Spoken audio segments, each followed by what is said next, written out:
और आप देख लीजिए 17,000 से अधिक नियुक्तियां हमारी सरकार ने अभी 3 साल के अंदर दिया है। मैं तो मुख्यमंत्री जी का धन्यवाद देता हूँ। रोजगार मेले लगाए जा रहे हैं जिसमें हमारे जो भी हमारे बच्चे जो ये अपना ट्रेनिंग कर करके कहीं से पास आउट करके जा रहे हैं तो उनको रोजगार मिल सके। मैंने सुदूर दूरस्थ क्षेत्रों में भी विकास के ऐतिहासिक कार्य किए हैं। काफी जहाँ सड़कें नहीं थी वहाँ पे सड़कों की स्वीकृति हुई, आज वहाँ पर काम का शुभारंभ हो चुका है। ऐसे ही कहीं जहाँ पेयजल की समस्या थी, सिंचाई के गोलों का था, सिंचाई की नहरों का था, वो सारे विकास के कार्य हमने किए हैं। 0% ब्याज पर उनको 5 लाख तक का ऋण दिया जा रहा है। आज हमारे प्रदेश के अंदर 40,000 से अधिक हमारे क्या कहते हैं महिला समूह हैं। अब हमारा नौजवान को प्लान करने की आवश्यकता नहीं है। नमस्कार, इस वक्त हमारे साथ मौजूद हैं डोईवाला से बृजभूषण गैरोला जी विधायक हैं और आज इनसे खास बातचीत करेंगे और जानेंगे कि ये डोईवाला की जनता के लिए किस प्रकार का कार्य कर रहे हैं। आइए आज इनसे बात करते हैं। सर, उत्तराखंड में नया वाला उत्तराखंड में आपका स्वागत है। और सर, डोईवाला की जनता के लिए आपके और सरकार के द्वारा क्या क्या नए विकास कार्य किए जा रहे हैं? और हमारी उत्तराखंड में हमारी सरकार को 3 साल हो गया है। 2022 के विधानसभा चुनाव में जनता ने हमको आशीर्वाद पुनः दिया। हमारी सरकार को 3 साल पूरा यहाँ पर होने वाला है। और अभी इससे पूर्व 2017 में भी जनता का आशीर्वाद हमको मिला। तो इस प्रकार हम देखें तो 17 से लेकर के और हमारा अब ये 24 हमारा ये पूरा होने वाला है। तो लगभग 8 साल का हमारा उत्तराखंड का बहुत ऐतिहासिक कार्य, विकास के कार्य हमारी सरकार के द्वारा किया गया है। और अभी इससे पूर्व में डोईवाला विधानसभा से माननीय त्रिवेंद्र जी यहाँ से विधायक रहे हैं, मुख्यमंत्री रहे। उन्हें भी अपने कार्यकाल में बहुत ऐतिहासिक कार्य किए हैं। हमारी अभी माननीय पुष्कर सिंह धामी जी उत्तराखंड के मुख्यमंत्री हैं और वो लगातार हमारी सरकार को यहाँ पर 3 साल हो गया है। उनके नेतृत्व में विकास के बहुत ऐतिहासिक कार्य किए जा रहे हैं पूरे प्रदेश के अंदर। मेरी विधानसभा के अंदर भी जब मैं विधायक चुन के गया था तो मैंने पूरी विधानसभा का क्षेत्र का जो हमारा एक तरफ से मैदानी क्षेत्र है, कुछ मेरे क्षेत्र का बड़ा पर्वतीय क्षेत्र भी मेरी विधानसभा में पड़ता है। ये अपना चाहे गडोल का क्षेत्र हो, चाहे हमारा मालकोट पट्टी का हल्द्वानी और से लेकर के लड़वाकोट का दूरस्थ क्षेत्र है, इधर कालबन का क्षेत्र है, बडेरना का क्षेत्र है, बड़ा दूरस्थ पर्वतीय क्षेत्र भी मेरी विधानसभा में आता है। मैंने पूरी विधानसभा का रोड मैप तैयार कर करके और डेवलपमेंट के लिए क्या किया जा सकता है उस पर मैं काम कर रहा हूँ। और मैंने सुदूर दूरस्थ क्षेत्रों में भी विकास के ऐतिहासिक कार्य किए हैं। काफी जहाँ सड़कें नहीं थी वहाँ पर सड़कों की स्वीकृति हुई, आज वहाँ पर काम का शुभारंभ हो चुका है। ऐसे ही कहीं जहाँ पेयजल की समस्या थी, सिंचाई के गोलों का था, सिंचाई की नहरों का था, वो सारे विकास के कार्य हमने किए हैं। साथ में कई हमारा आप लोग देखते कि मेरा पूरा विधानसभा क्षेत्र सुसवा नदी से, अपना जाखन नदी से, अपने सोंग नदी से ये पूरा घिरा हुआ है। मैंने गाड गदरे भी बहुत ज्यादा है, आपदा का बहुत ज्यादा नुकसान मेरी विधानसभा के क्षेत्र में काफी ग्रामीण क्षेत्रों में हुआ है। तो उनको सुरक्षित और संरक्षित करने के लिए, उन बस्तियों को सुरक्षा करने के लिए, कृषि भूमि को बचाने के लिए भी मैंने लगातार सदन में मैं आवाज उठाता रहा हूँ। और उसका मुझे यह है कि हमारे क्षेत्रों में सुरक्षा दीवारों का निर्माण कार्य भी किया गया है। साथ में अपना इस क्षेत्र के अंदर मैंने काफी बड़ा ये जनता की मांग थी, खेती किसानी का मेरा ये क्षेत्र है, ये पूरा ग्रामीण क्षेत्र है। खेती किसानी पशुपालक यहाँ पर बहुत ज्यादा रहते हैं। तो वहाँ पर स्टेट लेवल का, एक प्रदेश स्तर का एक बहुत बड़ा पशु चिकित्सालय की यहाँ पर स्वीकृति हुई है। मैं अपने पशुपालन मंत्री माननीय सौरभ भगना जी का भी धन्यवाद देता हूँ कि जब हम उनके पास लेके गए थे इस मांग को लेकर तो उन्होंने इसको तत्काल उसकी स्वीकृति दी है। तो उससे आज हमारे यहाँ पर उसका बिल्डिंग कंस्ट्रक्शन का काम हो रहा है, लगातार हो रहा है। ऐसे पशु बाड़ा भी हमारा प्रदेश स्तर का बन रहा है।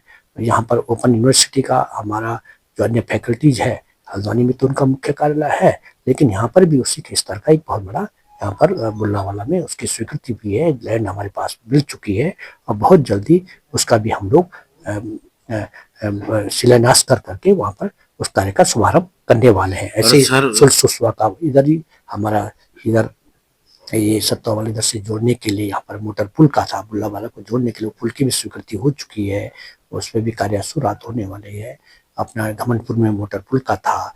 ऐसे ही कई अन्य जैसे यहाँ पर स्वास्थ्य केंद्र से बड़ा हमारा डोईवाला 1985 का एक चिकित्सालय वहाँ पर CSC है, तो मैंने भी विधानसभा में उठाया था कि यहाँ को इसको उप जिला चिकित्सालय बनाया जाना अति आवश्यक है, क्योंकि बहुत बड़ा ग्रामीण क्षेत्र, नगरीय क्षेत्र का बड़ा प्रेशर वहाँ पर रहता है।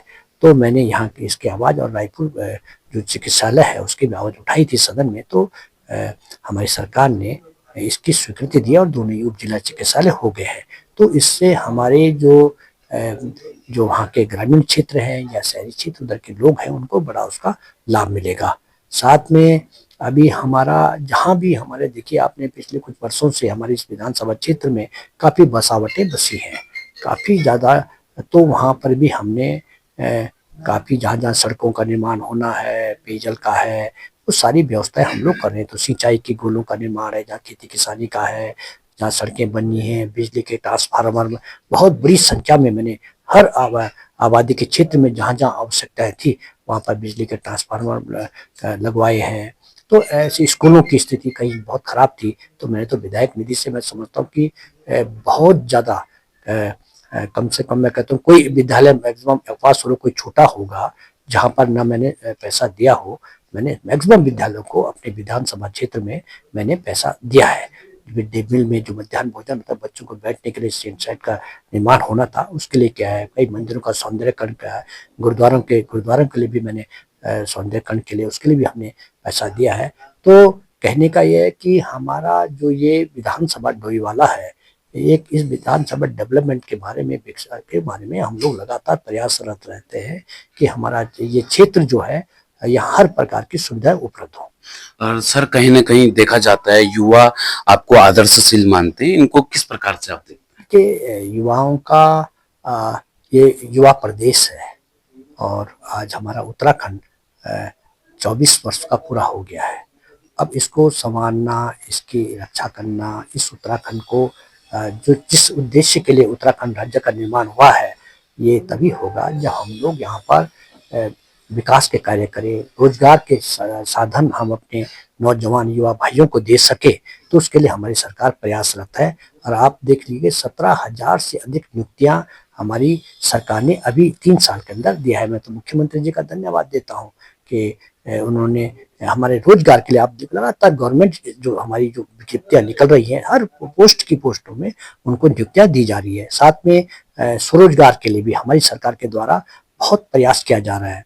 मुख्यमंत्री स्वरोजगार योजना हो, प्रधानमंत्री स्वरोजगार योजना हो, तो इसके लिए भी हमारी सरकार के द्वारा लगातार प्रयास किया जा रहा है। रोजगार मेले लगाए जा रहे हैं कि जिसमें हमारी जो भी हमारे बच्चे जो ये अपना ट्रेनिंग कर करके कहीं से पास आउट करके जा रहे हैं तो उनको रोजगार मिल सके।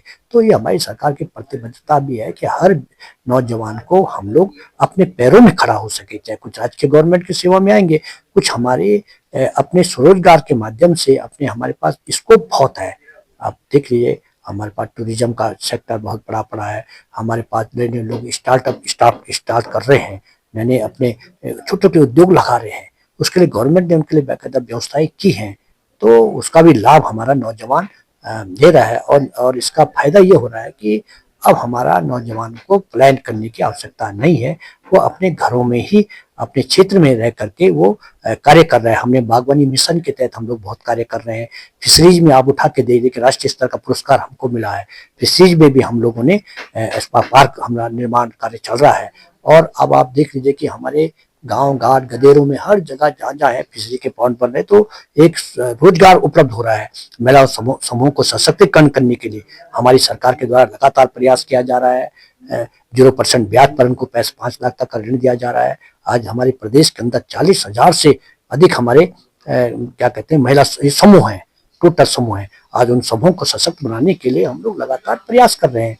और मैं तो देश के यशस्वी प्रधानमंत्री जी का बहुत धन्यवाद आभार प्रकट करता हूँ कि उन्होंने उत्तराखंड के डेवलपमेंट के लिए, हमारे 4 धामों के डेवलपमेंट के लिए, हमारे यहाँ ऋषिकेश से कनकत्ता रेलवे लाइन के लिए, ऑल वेदर रोड के लिए, भारतमाला योजना के लिए, जल जीवन मिशन के लिए, ऐसे समाज कल्याण के, महिलाओं के सशक्तिकरण के लिए हो, अनुसूचित समाज, जनजाति समाज के कल्याण के लिए, ऐसी कई जन कल्याणकारी योजनाएं आज हमको दी है, भारत ने दी है। तो मैं तुमने देश के यशस्वी प्रधानमंत्री जी का बहुत धन्यवाद देता हूँ कि आज हमारा उत्तराखंड आज विकास के उसमें, आज हमारा देश में एक आदर्श राज्य, एक डेवलपमेंट राज्य हमारा बन रहा है। धन्यवाद सर। आपने जिस प्रकार से बृजभूषण गैरोला जी को सुना, इनके द्वारा और सरकार के द्वारा जो विकास कार्य किए जा रहे हैं उनकी आपने बात सुनी। धन्यवाद। संतोष मिश्रा, देहरादून से।